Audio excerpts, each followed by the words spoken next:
Hello and welcome to the How Not to Screw Up Your Kids podcast, the bucket emptying episodes. So, pour yourself a cuppa, find a comfy seat and enjoy the conversation. I'm Dr. Mary Han, your host, psychologist and parenting expert. And in today's episode, we have a listener question. And actually, it's a really honest listener question. So this listener is saying, help, my child is growing up and I don't know if I like it. Now, you may not necessarily be feeling the same, but some parents will really find the whole process of their children growing up very much a grieving process. It's like you're grieving the loss of what your children were, as well as that loss of that whole family in the same way that it has always been. So sometimes parents feel this when they've made a sort of a conscious decision that they're not going to have any more children. And so it often tends to show up with the youngest. It's almost that like knowing that you're not going to be having that 2-year-old again. You're not going to do those first days at school again and all of those things.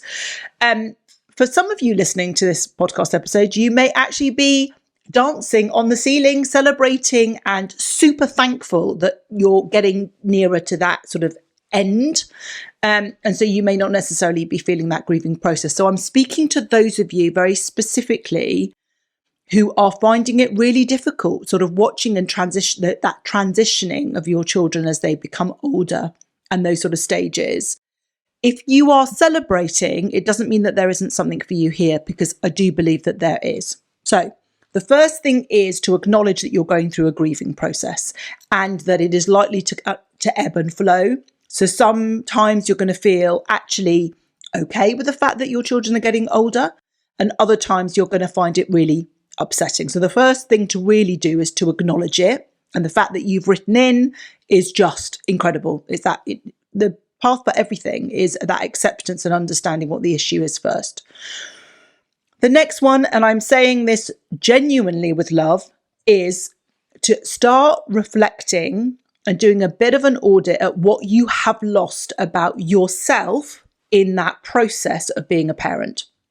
I say this with love because I see it so often, is that we have multiple roles. Now, this question came in from a mother, so I'm responding specifically to the mother in this instance. But so often I see in the community that I run, but also when I'm in schools and also when I'm doing parenting talks, is that so often as parents, as mothers, when we become a mother, that role amongst all of the other roles that we have, but that role seems to take a higher precedent and emphasis over and above every other role. And sometimes we lose who we are along the way. So we deprioritize all of the things that were our passions, our joys, our loves, our hobbies and interests, and forsake those. It's almost like it's not even as if we park them. I think we just almost grieve them, assume that we are no longer able to do those.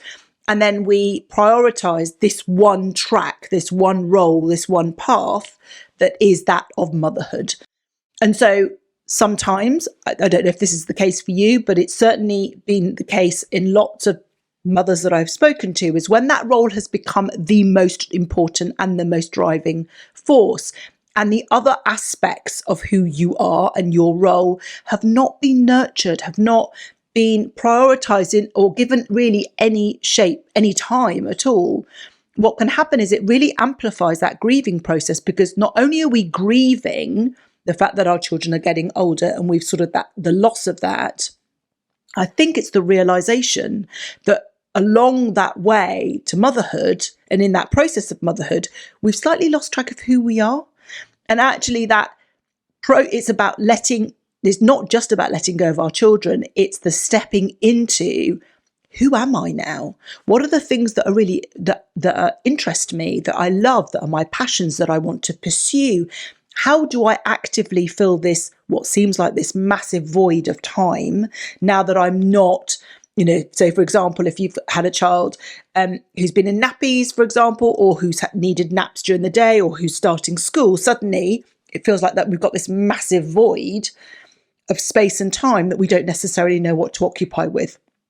So I think it's a really important thing that we do is, you're not going to get the answer immediately, but is to sit with that question, who am I?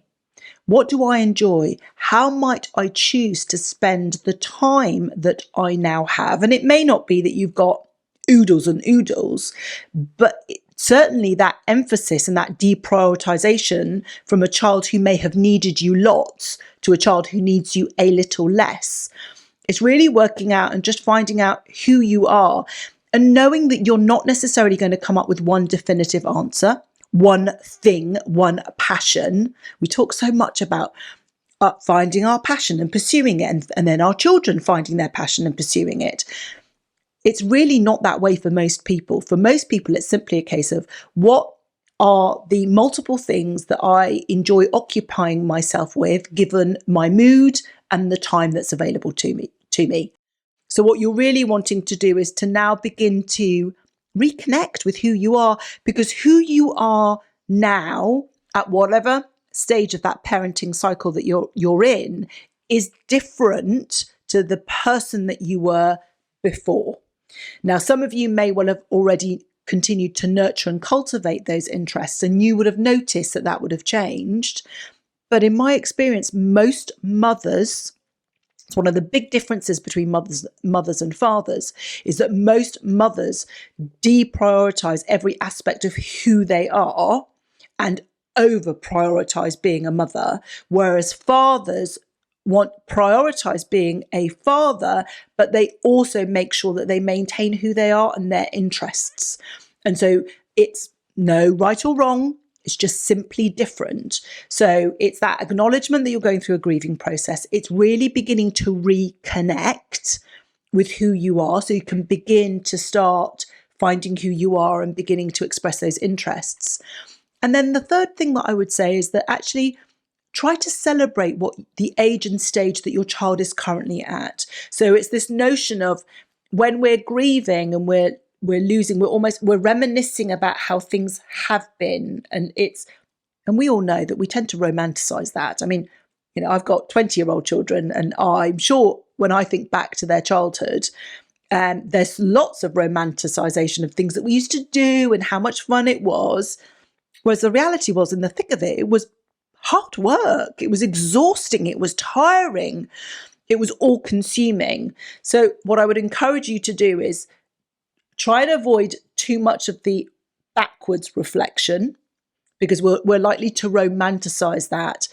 And also what that does is that it doesn't allow us to be present in the stage and age that they're at the moment, and to really savor that, to really enjoy that, and to really focus in on what do I get now? What do I have now in terms of the relationship with my child and the time that I get to have with them, that I really want to make sure that I'm fully present for, that I fully optimize, and that I fully embrace.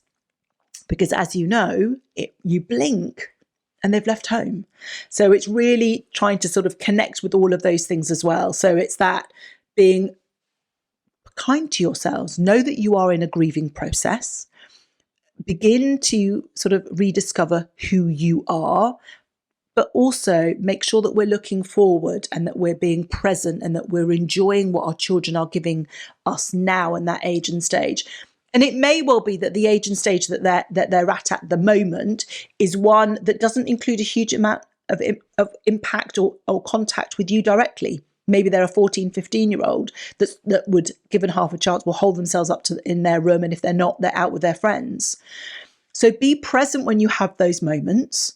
Be present knowing that they are still living with you and you still have that contact, but also be present to the opportunity that affords you in terms of the ability to reconnect and experiment and explore and enjoy and rediscover who you are over and above that one role, which is mother, or that one role, which is father. So I hope that helps ease that difficulty that you might be going through. As ever, if you have enjoyed this episode, I would be ever so grateful if you could rate, follow, and review this podcast so that others can find us and we can spread the love. So until next time,